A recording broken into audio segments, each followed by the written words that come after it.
Good afternoon.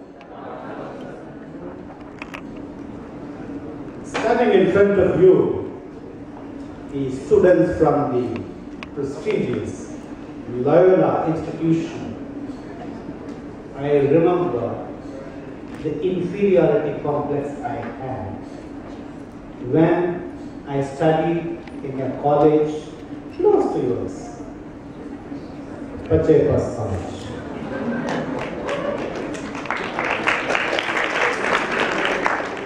They used to say in those days, gentlemen of Loyola, the ladies of Pachepa.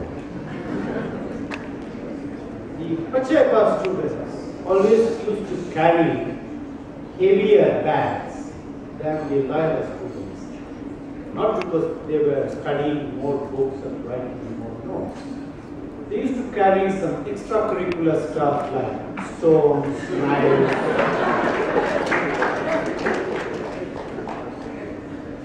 There used to be a rivalry between the two colleges.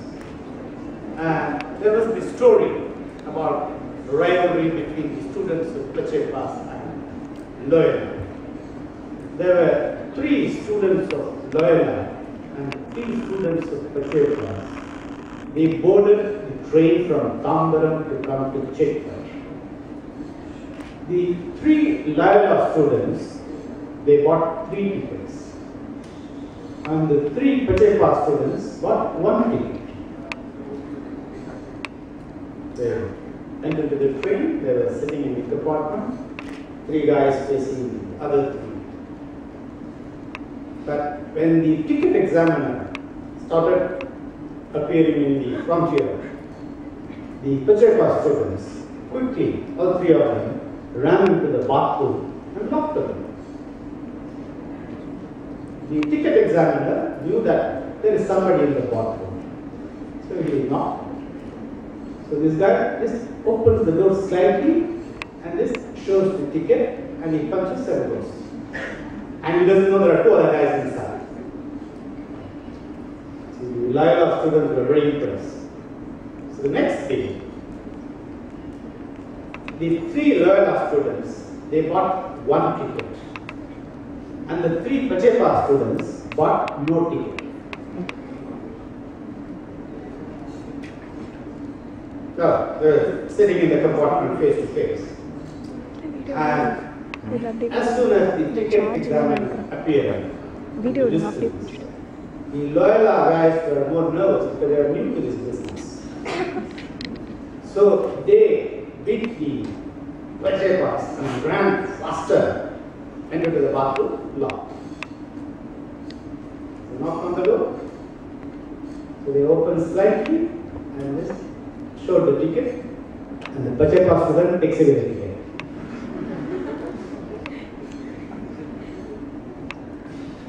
That was old time rivalry. I must compliment the LIBA Insight team for choosing this interesting topic of new frontiers in the changing landscape. Man has the capacity and creativity, ambition and ferocity, character and crookedness to change landscape positively and negatively. I'll give you an example. You have North America, US and Canada, and you have South America. Both were discovered, colonized, and settled by the Europeans. But North America is a beacon of prosperity and advance. South America remains poor and backward. So I asked one of those management guys like you who have done MBA, how do you explain this difference? So the American MBA guy told me, it's because of the different business models in North and South America. In North America, the business model was customer is king. So you produce the best products, the most competitive prices, best technology. That was business philosophy in North America. customer is king. But in South America, it was the reverse. The king was the customer. So the king of Spain, he told the Spaniards, hey guys, you can go and take over thousands of hectares of land, mine, import, export, smuggle, you do anything you like, but just give 20% to me. So that was the model of business in South America. Because of that mindset, it's continuing to happen.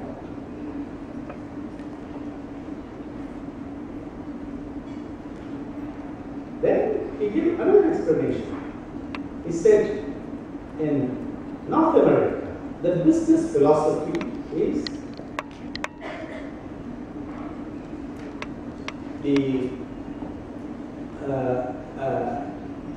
I will go to the Brazilian friend. Okay. And I asked a Brazilian friend of mine, hey guys, the North Americans are they explaining the difference between South America and North America in this way. So how do you guys explain?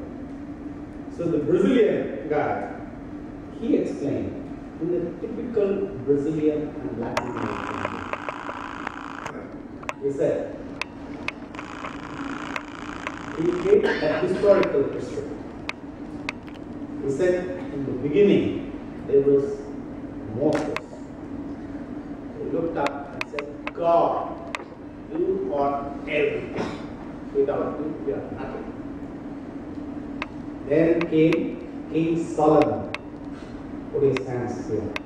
Man, use your head. You can change the world. Then came Jesus. Put his hand here.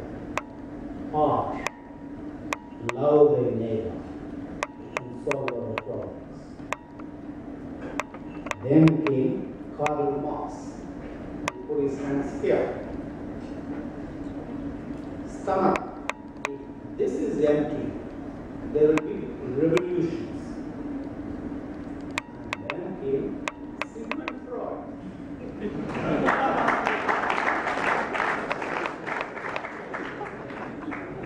So the Brazilians said, we are in the Freudian stage. I'm going to talk about how Latin America has emerged as a new frontier for Indian business. But before going into that, I wanted to tell you a little bit about how Latin America has entered my personal life as a new frontier. How the landscape of my life changed because of Latin America. But don't worry, I'm not going to download on you terabytes of my selfie, like Vijay has sung Taki Phone.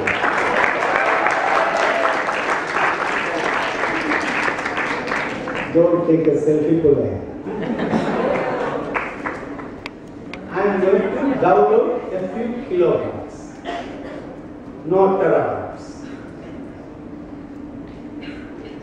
I call the change in the landscape of my life as a change from Malgudi to Makondo. Malgudi is a fictional town in the novels of R.K. Narayan, the famous Indian author. Makondo is a fictional town in the novels of Gabriel Garcia Marquez, the Colombian writer who won Nobel Prize for 100 Years of Solitude.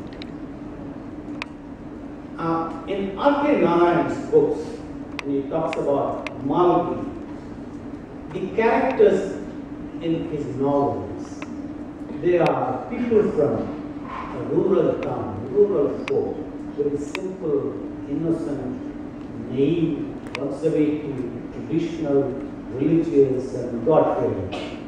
I was one of them. I was born in a village called Alamudi, which is close to Lalgudi, which rhymes with Malgudi. And my father, he could read a bit of Tamil and count a few numbers. For example, he can read when it is written Tasmak shop. He can count the cards in rummy.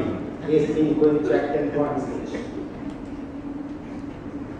But they sent me to another village called Rara Muttirai Kotai near Tanjore. That uncle had about 6 acres of land, no children, I was a doctor. But he believed in Urdundu Varvare Varva, Matralla Urdundu Pinsol. So he wanted me not to waste time in reading that I should look after the cattle, I should look after the land. But there was a school in the village. There were 2 teachers in the elementary school. I went there, finished. Then I went for my higher elementary school. I went to another bigger village called Mariamman Kovi. I used to walk 8 kilometers there. And it was converted into a high school when I finished my 9th standard. And we reached SSLC, the last year, 11th standard. So when we reached SSLC, we were about 15 boys. And there were 4 other guys who would come and join our school. They had failed in other schools, they were not taken anywhere, so they came. So we, the village guys from the Mariamman school, we asked the senior guys, hey guys, what's your advice? How do we prepare for this SSLC public exam? They said, forget about passing before 3 attempts. First attempt, you get a feel of the exam. Second attempt, you familiarize yourself with the exam. And third attempt, with a bit of luck, you might pass. And it passed. Then I joined a college called Pundi Pushpam College, a rural college. I used to walk 3 kilometers to the east. And I joined in those days pre-university, PUC. And I took maths, physics, chemistry course. But for the first 6 months, I didn't understand anything. It was all English. I studied in a Tamil medium school. And everything passed over my head. I couldn't make the head of the year. Anyway, lucky, I got out. And now I have become a fan, an admirer, and an expert on Latin America. I told you about Macondo. Now, while the characters in Maldi are simple, innocent people, in Macondo, they are complex, sophisticated people from Latin America. And some of you are interested in literature. You might have heard of this genre, type of literature called as magical realism. That is the type of literature which has been booming for the last 40, 50 years in Latin America. And Gabriel Garcia Marquez was one of them. So I asked a Colombian friend, how would you explain to the Indian audience like you, what is magical realism? He gave me a story. There was this Colombian personality who was being interviewed in the TV. So the interviewer asked the celebrity, Senor, do you smoke? The senor says, no. Do you drink? No. Do you take drugs? No. Do you do etc.? No. Then the interviewer puts his notebook down and says, come on, no one is perfect in the world. Everyone has got some vice or other. What is yours? So the senor says, sometimes I lie. Sometimes I lie. Very small. But the Latin Americans have developed living as an art. Their philosophy is summed up in a pop song from Argentina, one of my favorite singers called Axel. It goes like this. Celebra la vida, segundo a segundo, nada se guarda, todo se cambia. It means, celebrate life from second to second. Don't hold anything and give up everything. That is life. When I retired from Buenos Aires in 2012, my Argentine friends gave me an advice. They said, don't stop having fun when you are old. You become old only when you stop having fun. So I'm practicing it very seriously.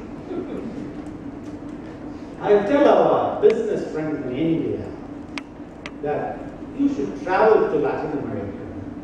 Even if you don't get business and orders and exports, you will come back happier and younger.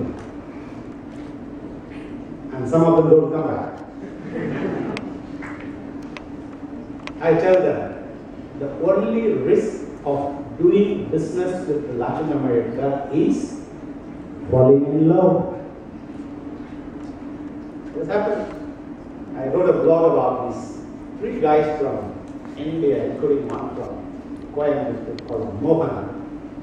They were sent to Bogota, Colombia, to do a IT project for MICE, the British company.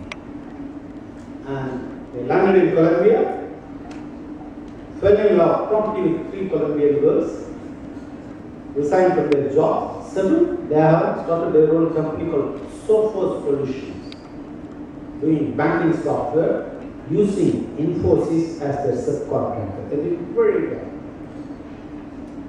When I was in a place called Guatemala City, the capital of Guatemala, I was there at a party, and suddenly there appeared a girl, young girl. She came and said, "Vanakkam." I said, "What? Guatemala, Vanakkam?" She said, "Hold on." She disappeared and came back with a guy. He said, "He's my boyfriend. He's from Tamil Nadu. His name is Ashok Parthivan. His father, Parthivan, is the founder, owner of a company called Capling Point, which makes pharmaceuticals in Chennai. So he sent his son to Guatemala for promoting exports. And he took the risk, he fell in love, and he settled there. Now, about Latin America, till about the 80s or so, the Indian business did not take Latin America seriously because they saw the region as a region of political instability, with dictatorships, hyperinflation, and economic crisis. So they didn't pay attention. But now, in the last 3 decades, Latin America has transformed itself. It has undergone a paradigm shift. It's politically stable, with democracy very strong in all the countries except Cuba, out of the 20 countries. And macroeconomic fundamentals of most of these countries are strong and solid, and they are growing. So you have a market of $6 trillion of GDP. Of course, number 1 is Brazil, which has got 200 million population, the largest market. They've got double the GDP that of India. You've got the second largest, Mexico, which has almost the same GDP as that of India. Then you have Argentina. Now, this region is flourishing, and they do a trade of $2.3 trillion. Almost 50-50 imports and exports. Now, Indian business in the Latin America has been growing rapidly in the last few decades. Last year, we did a trade of $42 billion. We exported $15 billion worth of goods and imported $28 billion. So what did we export? We exported textiles from Tirupur, pumps and machinery from Coimbatore. The population is growing, the consumption is growing, but the agricultural land is decreasing because the land is being diverted for industrial, commercial, and residential purposes. And water, we have serious water problem. When you pump up this groundwater, the water level keeps going down. In Punjab, they have a serious problem. But South America is blessed with abundant water and a lot of arable land. And they can produce more and more without touching Amazon, without causing any great ecological change. So you can count on South America in the future, in 2050, the next century, when India has more problem of this shortage of agricultural land and water. Indian companies, they have invested about $12 billion in Latin America, across from Mexico to Chile. They have plants to produce pharmaceuticals, chemicals, cosmetics. But what is interesting is there are 24 Indian IT companies, starting from TCS. They operate in 14 out of the 20 Latin American countries. And they employ 25,000 Latin American staff. And they have a new business model, which they call as 12 by 12. You know, the Indian IT, BPO, APO companies, they do these 24 by 7 service to clients in North America. But these companies which have presence in the same time zone in South America, as the top North America, they do 12 hours of work there and 12 hours of work in India. Is a win-win for both. Latin America, you might be thinking that it's a kind of business backyard because you all focus on many on North America and Europe. But Latin America has some business success stories which India, the young MBA students like you, must know and learn. I'll just give you a few examples. In Brazil, they used to import 80% of the requirement of crude oil, same like India is doing. We continue to import more and more crude oil. The Brazilians did a smart thing. They started using sugarcane ethanol as fuel in cars and vehicles. Today, they have cut down the consumption of petrol by more than 1/3 by using ethanol as fuel. There is no 100% petrol sold in Brazil. There is a minimum of 25% addition of ethanol to petrol. In addition, when you go to the petrol pumps, you have ethanol and you have petrol. You can choose whichever you want to buy. And they have an engine called a flexi engine, which has this flexi fuel technology, which can take 100% alcohol, 100% petrol, or any combination of that, depending upon the fuel. Now, the economics of this is, we pay billions and billions of dollars to the sheikhs in the Middle East. Just outgo of foreign exchange. But when you use ethanol, you pay to your own farmers, your own industrialists. The money stays within your country. And it is more sustainable and renewable fuel.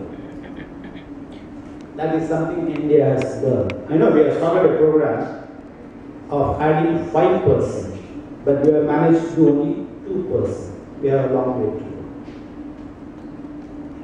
Then there is the other example, a business model. I have a friend in Argentina called Gustavo Rubacate. He cultivates 270,000 hectares of land.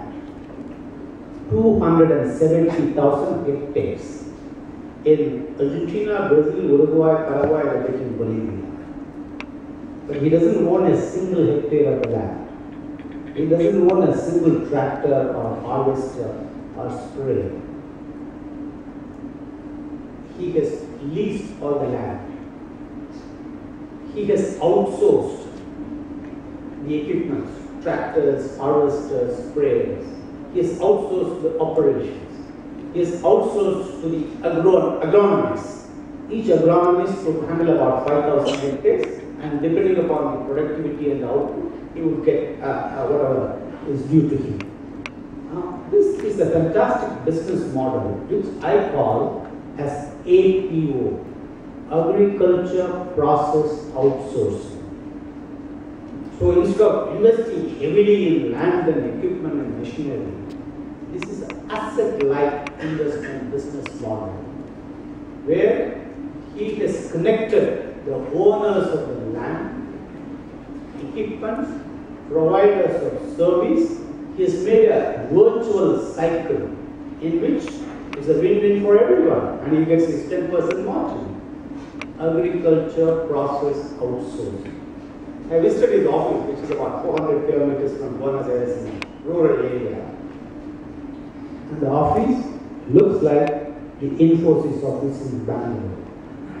Everyone has a BlackBerry and the iPhone and the iPad. That's how they work. And even the capital for his venture is outsourced. With the hedge funds and the private equity, they have invested in it. It's a fantastic business model. I want to give this example of a company many of you might not have heard. A company called AJE. A-J-E. But J they pronounced as A in Spanish. This is a Peruvian company. This Peruvian company, AJE, has invested in Maharashtra. They have set up a bottling plant to produce something called Big Cola, which competes with Pepsi Cola and Coca-Cola. They are not crazy. They are doing very well, and they are going to expand. And they produce this cola in Vietnam, Indonesia, and about 20 countries in the world. Now, this is something for you to think. You know, when Pepsi and Coke came into India, they killed the competitions. The Indian companies, either they surrendered or sold out or just simply vanished, leaving the field absolutely for this Pepsi and Coke. And here, you've got a Peruvian company which is competing. Of course, they're not going to take a share of 30%, 40%. They are looking for about, say, 10%. That's something for you to think about.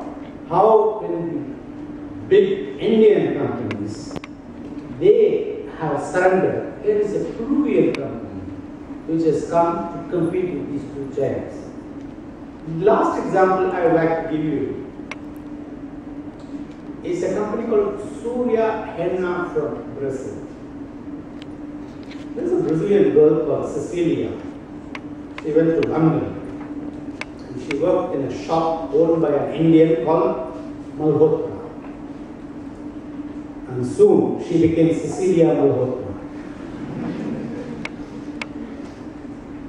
And she took him and his business to Brazil.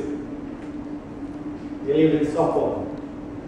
And because of this Indian connection, she wanted to do some business with India.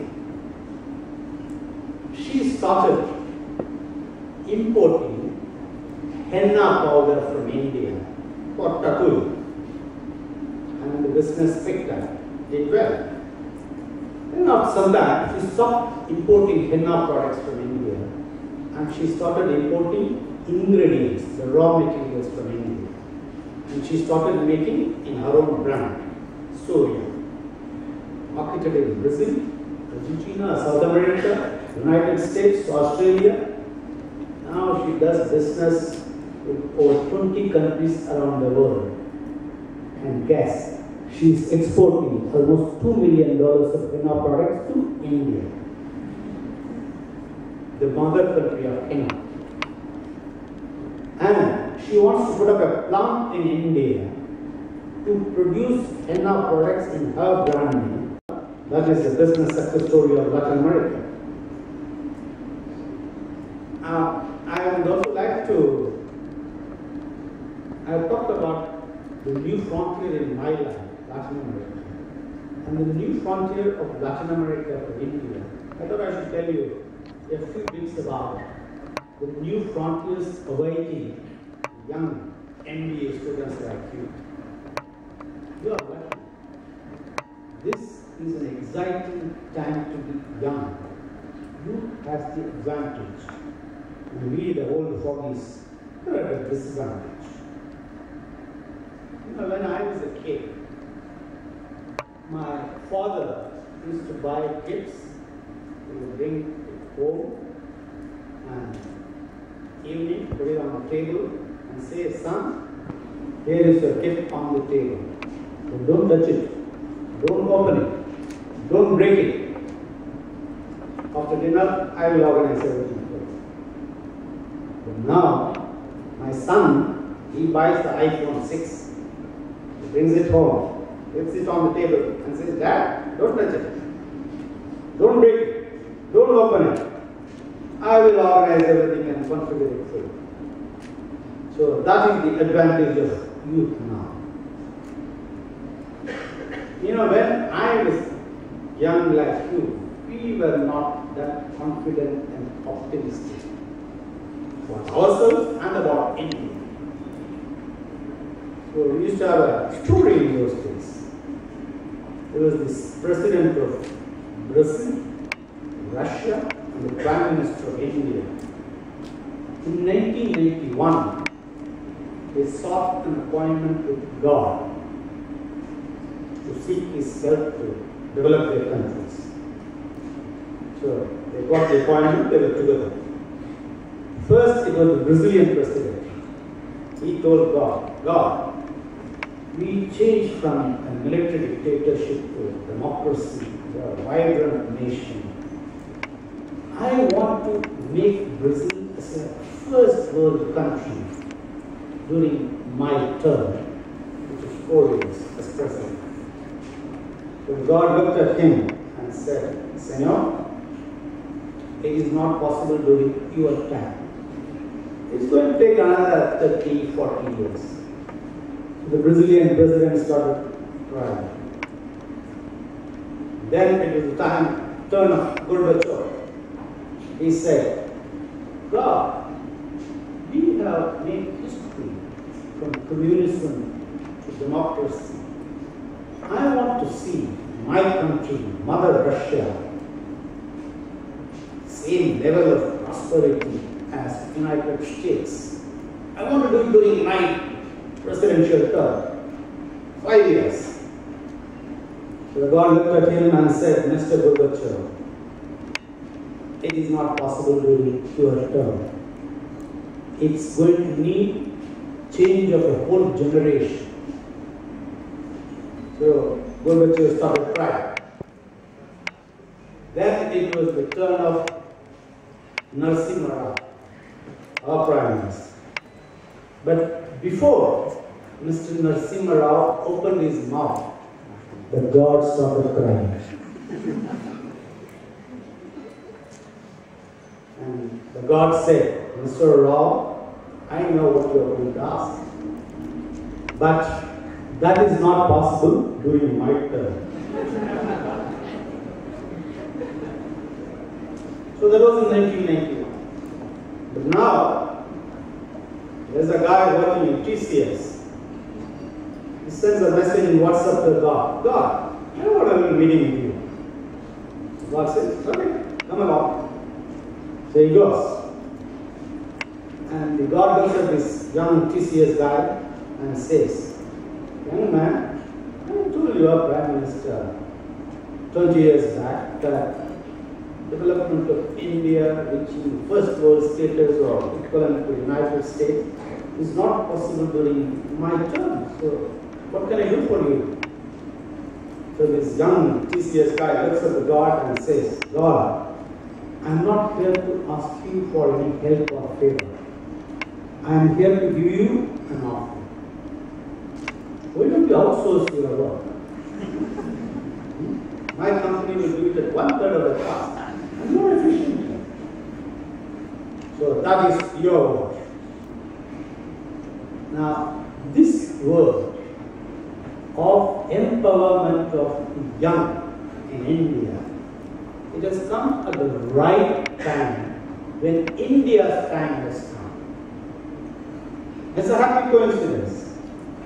You know, if you take the business history of the world in the last, say, about 600 years, different countries have dominated business in different times. In the 15th and 16th centuries, it was the Portuguese and the Spanish. They ruled the world. They discovered Americas, they discovered route to India, Africa, they did spice trade, and they controlled trade and they were the dominant one. Then it was British and French. They dominated global business. Then after the Second World War, it was the United States. General Electric and General Motors. And then Sony and Toyota, they came and knocked off these American companies. And then we got Samsung and we got LG, who are the most popular brands in India. And now it's the turn of Hawaii and Alibaba.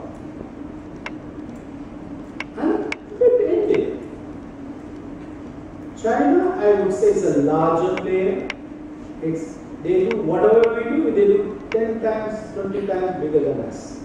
But our time has also come. And we have a different advantage. And the advantage, you, the young people, we have the demographic dividend. 50% of the population of India is under Europe, and to some extent United States.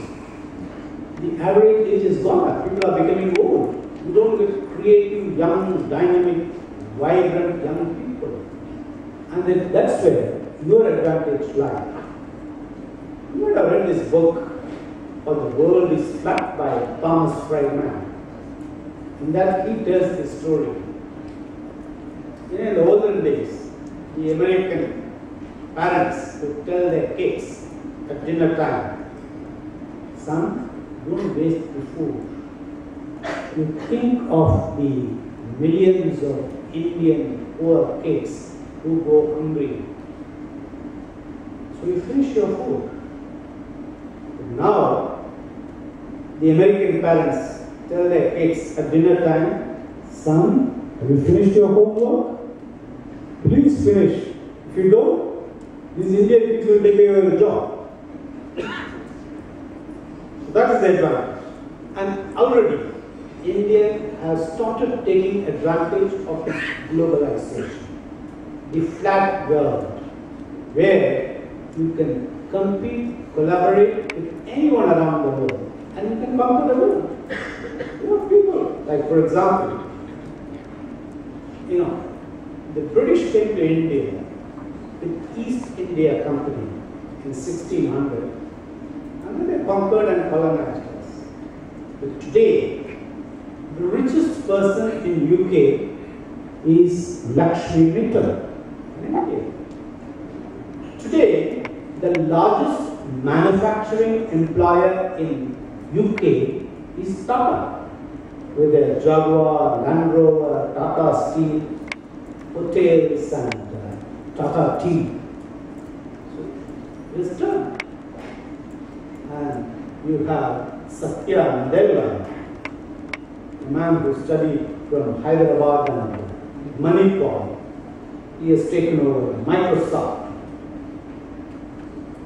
And you have Anshu Jain, who has become the co-CEO of Deutsche Bank of Germany. That's even more difficult to succeed than the Germans. And of course, you have your own hometown girl, Indra Nooyi, who studied BSc Chemistry in Madras Christian College. And now she is the CEO of Coke. And even in the field of management, you have Nitin Nahoria, who has become the dean of the Harvard Business School. You have C.K. Prahalad. When I was in Buenos Aires, I met this management guru called Vijay Govindaraju, who studied in Annamalai University. He was the first chief innovation consultant for GE. Credited. So the work is at your feet, and youth is your advantage. You should use your imagination, creativity. I just want to leave you with 3 words after I run out of time. Just 3, no terabytes, just only a few bars. Number 1, you should be competitive and should not become complacent. You know, when I started browsing World Wide Web in 1994, there was a company called Netscape. Now no one knows where it is. Vanished. Before Facebook, there was a company called Orkut, which was popular in Brazil and India, wiped out by the competition.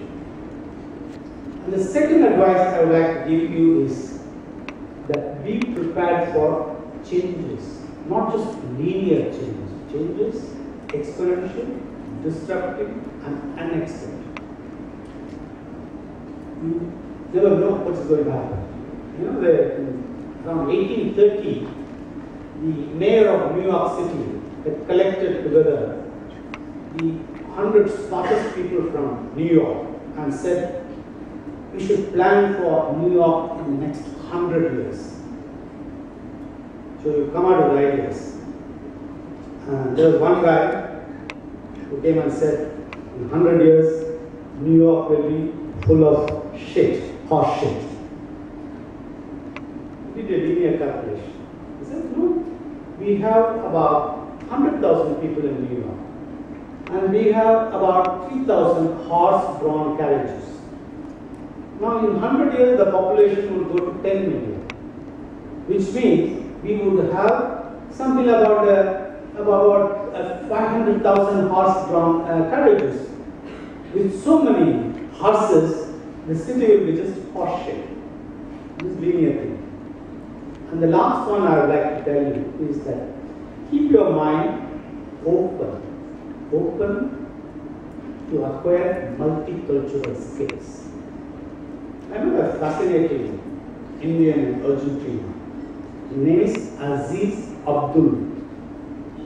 Now, Aziz Abdul is a Pondicherry Tamil Muslim whose mother tongue is Vietnamese. He holds a French passport and he produces wine in Argentina. You need any more than this for I have written a blog about it. Anyway, I must conclude now. I want to conclude with another story about the rivalry between Pachepas and Loyola, but this time Loyola wins. You know, one of the Loyola students and one of the Pachepa students, they made it big. They became big shots in UK. And they were invited for a banquet by the Queen. And when they were going for the party, the Pachepas alumnus, being always mischievous, he told the Loyola guy, hey, can we have a bet? Yeah. Can we, okay, $1,000 for each spoon you steal from the Queen's table. Let's see. So the Loyola student accepted the challenge. But then when they reached the table, they found the Loyola student was sitting next to the Queen. So he couldn't steal much. The Pachepas guy was sitting on the other side. So first there was soup, starter, put one spoon. And the main course, put another one. Dessert, another one. We only had 3 spoons. So the Loyola student was sitting next to the Queen, nervous, anxious, seeing that the Pachepas guy has already stolen 3. When the coffee came, he took a coffee spoon and did this and said, Your Majesty, ladies and gentlemen, you see the spoon here, the coffee spoon? This is it. And he called the waiter. Waiter, come here. Now you go to the colleague who is sitting over there. And you go and look inside his pocket. You will find 3 spoons there.